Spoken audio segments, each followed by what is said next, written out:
तो स्टार्ट है। देखिए आज हम आपको ले चले बायोलॉजी के वीडियो लेक्चर में। बायोलॉजी में भी आपको जो चैप्टर में पढ़ा रहे हैं उस चैप्टर का नाम है cell the unit of life. ये आपको एनसीईआरटी बुक के अकॉर्डिंग 8वें नंबर में दिया गया है। ये चैप्टर भी आप अंत में चला, कुछ दिनों के बाद ये चैप्टर खत्म होगा। फिर सेल के बाद हम लोग नेक्स्ट चैप्टर में बायोलॉजी में पढ़ाएंगे सेल साइकिल, वो खत्म होगा। फिर पढ़ाएंगे बायोमोलिक्यूल्स। इस तरह से सेल वाला यूनिट तीनों चैप्टर खत्म हो जाएगा।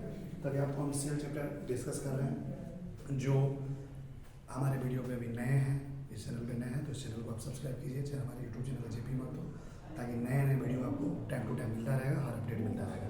तो अभी हम सेल चैप्टर में आपको डिस्कस कर रहे हैं टॉपिक, जिस टॉपिक का नाम है प्लास्टिड। प्लास्टिड के बारे में पढ़ाए थे। प्लास्टिड 3 तरह का होता है, क्लोरोप्लास्ट, क्रोमोप्लास्ट, लिगोप्लास्ट, है ना। फिर आपको बताते हैं क्लोरोप्लास्ट का काम क्या होता है, कहाँ पाया जाता है। क्रोमोप्लास्ट का काम क्या होता है, कहाँ पाया जाता है। ल्यूकोप्लास्ट 3 तरह का होता है, माइलोप्लास्ट, लायोप्लास्ट, ल्यूरोप्लास्ट। ये सब पहले डिस्कस किए हुए। क्लोरोप्लास्ट के डायग्राम को भी देखे हुए, स्ट्रक्चर को भी देखे हुए, है ना। उसमें कुछ चीज़ बाकी है, उसको आज डिस्कस करें। देखिए क्या लिखा हुआ, stroma contain small double stranded circular DNA molecules. देखिए आपको हम पहले बता चुके हैं, ये बुक दिख रहा है, ये क्लोरोप्लास्ट का डायग्राम है। इसमें पीछे ये अंदर वाला जितना भी पार्ट होता है ना, बाहर वाला मेम्ब्रेन है, आउटर मेम्ब्रेन है, ये वाला अंदर वाला मेम्ब्रेन। अंदर वाला मेम्ब्रेन के अंदर जितना भी चीज़ है उसको बोलते हैं स्ट्रोमा। क्या बोलते हैं जी? देखो ध्यान से देखो, स्ट्रोमा बोलते हैं। क्लोरोप्लास्ट का जो स्ट्रोमा होता है, उस स्ट्रोमा के अंदर क्या पाया जाता है, double stranded circular DNA.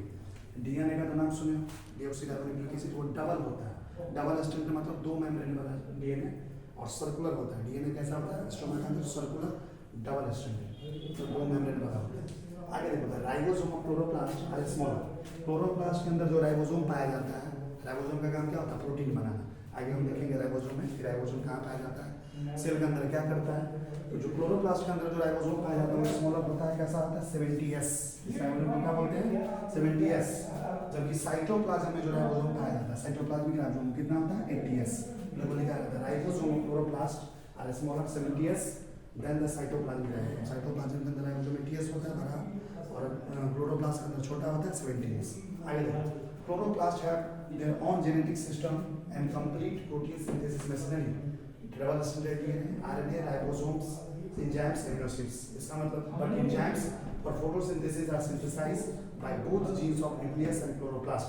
Plus chloroplast is for semi autonomous cellular membrane. इसका मतलब इतना जो लंबा हम लिखे हैं इसको हम समझाते हैं। देखो क्या लिखा है, अरे chloroplast have their own genetic system. Chloroplast के पास अपना जीन होता है, अपना जीन वाला सिस्टम होता है, प्रोटीन बनाने वाला सिस्टम होता है। जैसे क्या क्या होता है उसके पास, डीएस डीएनए। डीएस का मतलब होता है डबल स्ट्रैंडेड, ठीक है ना, डबल स्ट्रैंडेड, उसी को शॉर्ट फॉर्म में होता है डीएस। डबल स्ट्रैंडेड डीएनए होता है क्लोरोप्लास्ट के पास, आरएनए होता है, राइबोसोम होता है, एंजाइम्स होता है, एमिनो एसिड्स होता है। बट एंजाइम्स फॉर फोटोसिंथेसिस, लेकिन उनको पता है प्लांट्स के अंदर एक प्रोसेस होता है प्रकाश संश्लेषण, इसको फोटोसिंथेसिस बोलते हैं। कोई भी पेड़ पौधा अपना भोजन खुद बनाता है, जिस प्रक्रिया से बनाता है उसी को क्या बोलते हैं, फोटोसिंथेसिस, इसी को बोलते हैं प्रकाश संश्लेषण। तो प्रकाश संश्लेषण करवाने के लिए जो एंजाइम्स है वो कहाँ होता है जी, न्यूक्लियस। न्यूक्लियस और क्लोरोप्लास्ट, इसके अंदर जो जीन होता है, न्यूक्लियस का जीन और क्लोरोप्लास्ट का जीन जो है, तो क्या लिखेंगे, वही उसी के पास। But enzymes for photosynthesis are synthesised. Photosynthesis का एंजाइम किसके द्वारा बनता है, न्यूक्लियस के जीन के द्वारा, क्लोरोप्लास्ट के जीन के द्वारा। इसी वजह से क्लोरोप्लास्ट को क्या बोला जाता है, semi autonomous cell organelle. Chloroplast को क्या बोलते हैं, सेमी ऑटोनोमस सेल ऑर्गेनेल। क्यों बोला जाता है, और क्लोरोप्लास्ट के न्यूक्लियस में, क्लोरोप्लास्ट के अंदर जीन्स होता है फोटोसिंथेसिस के एंजाइम को बनाने के लिए। आगे देखो, the chloroplast trap the light energy of the sun and transform it into chemical energy in the form of glucose. This process is called photosynthesis. इसका मतलब क्या होता है, एक प्रक्रिया होता है प्रकाश संश्लेषण। क्या होता है, तुमको पता है ना, पत्ता जो होता है हरा हरा पत्ता, उसमें छोटा छोटा पोर्स होता है, जिसको हम लोग क्या बोलते हैं, स्टोमाटा। दिन के समय से स्टोमाटा क्या होता है, खुला होता है, रात के समय बंद होता है। एक गार्ड सेल होता है, स्टोमाटा ओपन होता है दिन के समय, रात में इसे हो जाता है। तो जब स्टोमाटा इसे खुला रहता है दिन के समय, तो एयर से, हवा से क्या मिलता है उसको, कार्बन डाइऑक्साइड। पत्ता जो होता है उसमें छोटे छोटे पोर्स, स्टोमाटा हवा से क्या लेता है, कार्बन डाइऑक्साइड, मिट्टी से क्या मिला, पानी। कार्बन डाइऑक्साइड और वाटर दोनों एक दूसरे से जुड़ा। दिन के समय में ये प्रोसेस होता है ना। सनलाइट से एनर्जी लिए, क्लोरोफिल है ना, जो पत्ता में पाया जाता है, क्या बनाता है, ग्लूकोज। क्या बनाता है जी, ग्लूकोज का फॉर्मूला क्या होता है, C6H12O6, और साथ इन्वायरमेंट में क्या रिलीज करता है, ऑक्सीजन। इसी प्रक्रिया को बोलते हैं फोटोसिंथेसिस। हिंदी में इसी को बोलते हैं प्रकाश संश्लेषण। देखो फोटोसिंथेसिस का रिएक्शन अभी आने है, रिएक्शन ऑफ फोटोसिंथेसिस, यानी ये जो फोटोसिंथेसिस है इसका रिएक्शन क्या है, तो वे 6CO2 प्लस 6H2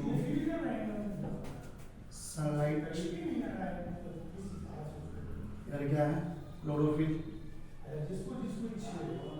फिर क्या बना है C6H12O6, इसको क्या बोलते हैं? ग्लूकोज। क्या बोलते हैं जी? ये पेड़ पौधा का भोजन। साथ साथ क्या रिलीज करता है? ऑक्सीजन। क्या रिलीज करता है? Oxygen gas. इसलिए बोलता है ज़्यादा से ज़्यादा पेड़ पौधा लगाना चाहिए ताकि ज़्यादा से ज़्यादा हमको ऑक्सीजन मिलेगा, क्योंकि जितना भी सजीव है, लिविंग थिंग्स है, चाहे पेड़, प्लांट्स हो, एनिमल्स हो, ह्यूमन बींग, सब किस में जिंदा होता है? ऑक्सीजन पे। अरे भैया कार्बन डाइऑक्साइड किससे मिलेगा? एयर से, हवा से।